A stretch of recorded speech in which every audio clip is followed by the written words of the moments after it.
We're converting this 2014 new shape Ford Transit Connect into a mini camper. This is the very first video of the conversion. We're going to talk through some of the problems that this van actually has to make it so it's really difficult to turn into a camper. These are the problems if you're thinking about turning one into a camper. You're going to come across these problems. You're going to have to find solutions for it. Number two, we're going to get some sticky vinyl off the back of the actual van. It's all there. We're going to teach you how to get rid of that. And then we're going to run through some of the projects that we've actually got to do on this van.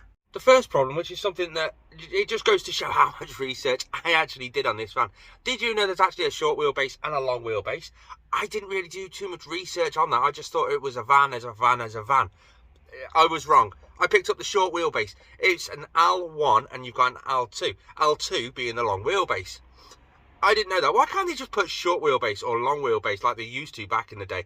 That saves people as thick as me actually picking the wrong van. So I've got the short wheelbase van. We're still going to make the most of every little inch that's inside it, but the long wheelbase, the L2 version, is ideally the best one. The second problem is actually here in the cab itself. You can see just here, we've actually got the middle seat down, and I'll pull there's a little red cord just there. I'll pull that and put the seat up so you can see it. There you go. That's the seat. You've got a red cord up there which drops that seat down, and there's one down there to pull that seat forward. Now what's the issue here?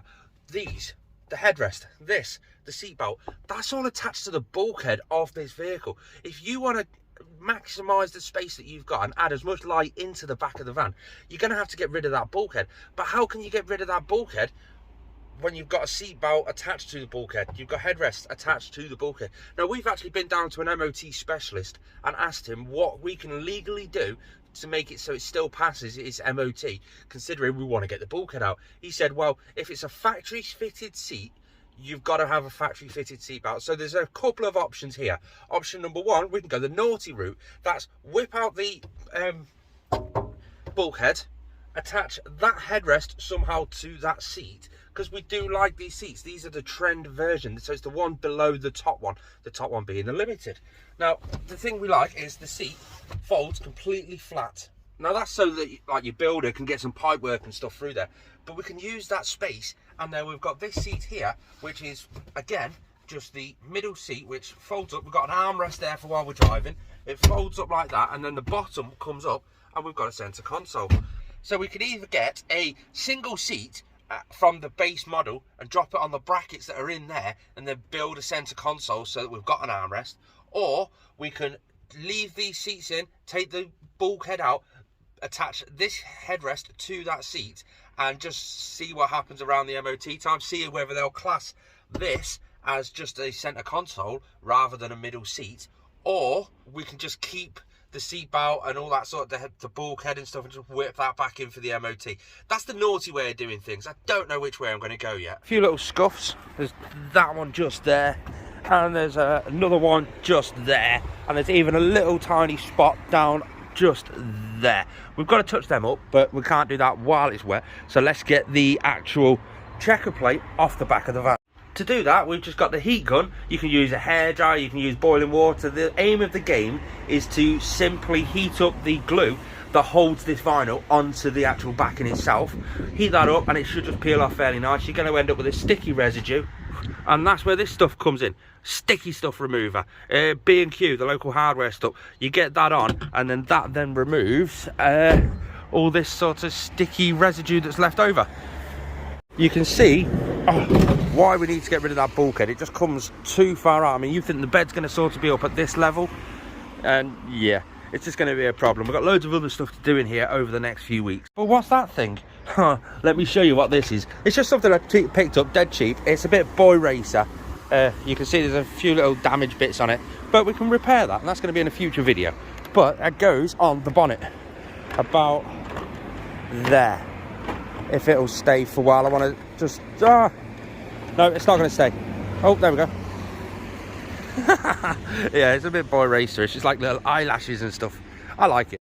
When you've got the heat gun on, don't just keep it in one place, because you're going to sort of warp the metal. You could burn the paintwork. You can do loads of stuff. So keep it moving over a general area. We want to try and get this corner off first and work our way down that way. So that's why we're heating up this way. You'll know when you've heated it up correctly because it'll just start peeling off really smoothly. You are going to get some sticky residue left underneath it, and it is quite satisfying to do this. A top tip would be do it when the weather is a bit warmer. I did it when it was like 2 degrees outside, and it just kept breaking up into loads of little pieces, but oh, so satisfying. We just work and work. It took about 2 days to do this because we only had a couple of spare hours here and there. Last little boof, wow. Now we do still have to get like the registration off to get that little bit there. These, the registration lights, they just clip off and you can really get around on that way. I do have to clear up all the rubbish because, you know, I'm what you call well trained, aka in a relationship. I don't want to get killed. Let's go check out what it actually looks like. Both so much better. This bit's quite tricky by the back door. I mean, inside that piece is pretty easy because it's a bit sort of, you can get into it, it's a bit leeway. It's that bit there that's going to be the pain. Now this stuff, they've turned around and said, basically, get a clean cloth. So I hope she doesn't mind me using her cloth.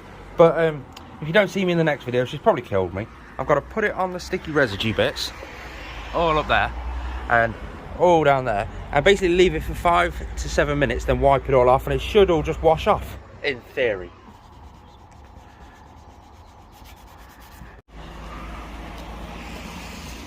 This stuff didn't work, or it did work. I mean, I managed to get that whole corner done and a little bit down there, but that little bit took me about 5 hours.